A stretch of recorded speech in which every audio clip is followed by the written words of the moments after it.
Hello friends, இதுதான் நம்மளுடைய வீடு. இப்போ நான் வெளியே போக போகிறேன். என்ன வெளியவே போக முடியல, இது காரணம் இதுதான். நான் வச்சுட்டு அப்படியே எடுத்துன்னு போய் இந்த இடத்துல வச்சுட்டு இப்போ நம்ம கிளம்பலாம். இந்த கேவை எக்ஸ்ப்ளோர் பண்ண போகிறோம். எக்ஸ்ப்ளோர் பண்ணிட்டு நான் போன தடவை செத்த எட்ஃபியாக நான் இப்போ தான் கலெக்ட் பண்ணுறேன். ஐயோ க்ரீப்பர் அடி அடி அடி அடி இப்போ க்ரீப்பர் கிட்ட அடி வாங்கி க்ரீப்பர் அடி வாங்கியே எனக்கு அடி வாங்க ஆறு மாதிரி போயிடுச்சு. இந்த சாம்பிலாம் கத்தி இல்லாமலே அடிக்கும், ஒன்றும் பண்ண முடியாது. இன்னைக்கு இந்த கேவ் லாஸ்ட்டில் என்ன இருக்கும்னு நான் பார்த்தே தெரிஞ்சுக்கணும். இதுள்ள டைமண்ட் இருந்தால் நல்லாயிருக்கும். பேராசை பெருநஷ்டம். மைண்ட் வாய்ஸ் கொஞ்சம் வாய முடியுது. சரி, ஓகே. சரி, இந்த சாம்பி வைக்கிறதுக்குள்ளே என் கதை காலியாயிடும். அப்பாடா, செத்து போத்து இவ்வளோ நேரம் எத்திபி கூட அவ்வளோ கிடைக்கல. சரி, லாஸ்ட்டில் உள்ளே என்னதான் இருக்குது. இன்னொரு சாம்பிக்குது. ஐயோ, அது கேப் போட்டுனுக்குது. ஐயோ, அடிக்க 2 இருக்குது. ஐயோ, ஓடுறா டேய். ஃபாஸ்ட்டாக ஓடு. நல்ல வேலை வெளியே வந்துட்டேன். பாடா, வெயிலை பார்த்தா தான் நம்மளுக்கு ஜாலியாக இருக்குது. இப்போ உள்ளே போய் நான் கத்தி எத்தனை வருதுங்கடா. கத்தி நல்ல வேலை வரல. நம்ம பின்னாடி அவ்வளோதான். இருக்கிற பொருளை உள்ளே வச்சுட்டு எட்ரா கட்டி ஐயோ கொத்துக்குள்ளே வச்சுட்டு விடாத அடிய அப்பாடா 2. சரி, இதை ரீஸ் கட்டிட்டேனா. இதை கட்டத்துக்கு எவ்வளோ கஷ்டப்பட்டேன்னு எனக்கு தான் தெரியாது. என்னதுடா இது, நான் அப்படியே நடந்து போயிருந்தேன்னா போகும்போது இவ்வளோ பெரிய ஓட்டையை போட்டேன். சரி, அப்போனம்மா எனக்கு ரொம்ப பசிச்சிச்சு. இனிமேல் ஆடு மாடெலாம் வச்சுருந்தா அது நம்மள அடிக்க ஆரம்பிச்சிடும் பசி தாங்காமல். என்னை ஏன்டா உயிரோடு விட மாட்டேன்னு ஆடு மாடலாம் டென்ஷன் ஆகிடும். அதனால நம்ம என்ன பண்ண போகிறோம்னா, இப்போ நம்ம ஒரு ஃபார்ம் கட்ட போகிறோம். அப்படியே நான் இந்த ஜாம்பிஸ்லாம் அடிச்சுன்னு இருக்கும்போது தான் பார்த்தேன் எனக்கு ஒரு அயன் கச்சிச்சு. ஆனால் கட்டது இது ரொம்ப பிடிக்கலையா என்னன்னு தெரில.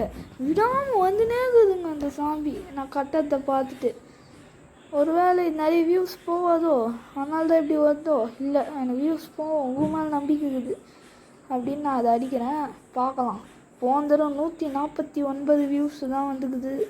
இந்த தடவை ஒரு 200 கிட்டாச்சு போகணும். பாருங்கள், சொல்லி வாயை மூடல அந்த க்ரீப்பர் மறுபடியும் நம்ம வீட்டு மேலே நடந்துங்குது பாருங்கள்.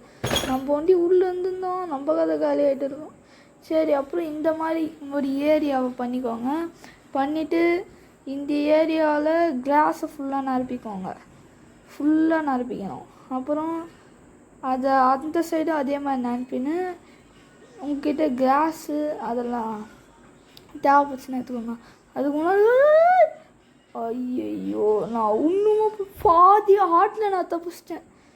நான் இருந்தாலும் என் வீடு கழிச்சு அதை நான் ரீபில்ட் பண்ணிவிட்டு தூங்கலான்னு போனேன். பாருங்க, கஷ்டப்பட்டு அந்த மறுபடியும் அந்த ரீபில்ட் பண்ண ஹோமை ரொம்ப கஷ்டமாக போயிடுச்சு எனக்கு. அப்புறம் ஆனால் இந்த மாதிரி ஓட்டையில் பெட்டு வச்சு தூங்க முடியுன்றது எனக்கு இப்போ தான் தெரியுது. இந்த மாதிரி ஓட்டையில் பெட்டு வச்சு நான் இப்போ தான் முதல் நிறையா தூங்கிக்கிறேன். கொஞ்சம் மரம் உடைக்கலான்னு போனேன், என்ன காலி பண்ணிடுச்சு. சரி, அதே மாதிரி நான் இந்த சைடும் போடணும். அப்போ தான் ஃபார்மிங் கரெக்டாக வரும். உங்களுக்கு இன்னும் நான் ஃப்ரேம் வேணுன்னா கூட ஆட் பண்ணிக்கலாம். இந்த என்டர்மேன் ரொம்ப நேரமாக வெறுப்பேட்டிங்க. அப்புறம் இங்கே செவுறு மாதிரி 2 பிளாக் போட்டு ஏபி வச்சுக்கிறேன்ல, அது வேறு ஒன்றும் கிடையாது. அங்கே நான் ஒரு ஆர்மெண்டலோ கற்பாம்பூச்சி மாதிரி இருந்துச்சு, அதை போட்டு அடிச்சு வச்சிட்டேன். பை த வே, இங்கே ஒரு ட்ரேடர் இருக்கிறோம். நான் ஃபோன் ஷார்ட்ஸில் பார்த்தேன், ஒரு டர்ட் பிளாக் கொடுத்தா ஃபுல் நெதரைட் நார்மல் நெதரைட் கத்தி பிவிபிக்கு எல்லாம் கிடைக்கும் தான். ஆனால் இந்த மாதிரி கிடைக்கணும் எதிர்பார்க்க. இவனாச்சும் சாவடிக்க போகிறேன். அந்த ட்ரேடர் மாதிரி நீ இருந்துருந்தா நீ என்கிட்ட சத்துருக்க மாட்டேன். சரி, என்ன அவனுக்கு நீ உதந்தையா? இது ஃபஸ்ட்டு அவனை சாவச்சிட்டு உன்னை சாவடிக்கிறேன். செத்து போகணும். நான் ஏன் மேலே அச்சத்து போறியா? இருடா உன் அண்ணன் இல்லாமல் நீ எப்படி வாழ்கிறேன்னு நானும் பார்க்குறேன். அப்புறம் போன எபிசோடில் நம்மள ஒரு ஜாம்பியை வச்சு நம்மளுக்கு பொட்டேட்டோ கச்சிச்சில, அதை தான் இப்போ நம்ம ஹார்வெஸ்ட் பண்ண போகிறோம். ஹார்வெஸ்ட் பண்ணிட்டு அதே மாதிரி இந்த சைடும் இதை வச்சு இப்படி பண்ணி எடுத்துக்கோங்க. பண்ணிவிட்டு கேரட்டை வச்சுக்கோங்க. வச்சுட்டு ஃபுல்லாக பண்ணின்னு அந்த க்ரோ பிளாக்ஸ் இருக்கிற இடத்துலலாம் இந்த மாதிரி தண்ணியை ஃபில் பண்ணிக்கோங்க. அவ்வளோதான். இதோடு நம்மளுடைய ஃபார்மிங் முடிஞ்சிடுச்சு. இது வளர்ந்தது பிறகு அடுத்த வீடியோவில் வேணால் அப்லோட் பண்ணுறேன். அப்புறம் மறக்காமல் சப்ஸ்கிரைப் பண்ணுறீங்க. ஏன்னா பார்க்குறவங்க நிறைய பேர் சப்ஸ்கிரைபே பண்ண மாட்டீங்க. அப்போ தான் என்னுடைய வீடியோலாம் உங்களுக்கு சேரும். லெட்ஸ் பாய். அப்புறம் நெக்ஸ்ட்டு நம்ம பெட் வாஷ் பண்ணலாமா, வில்லேஜ் கண்டுபிடிக்கலாமா, இல்லைன்னா 1 vlog பண்ணலாமான்னு கமெண்ட் பண்ணுங்கள். பாய்.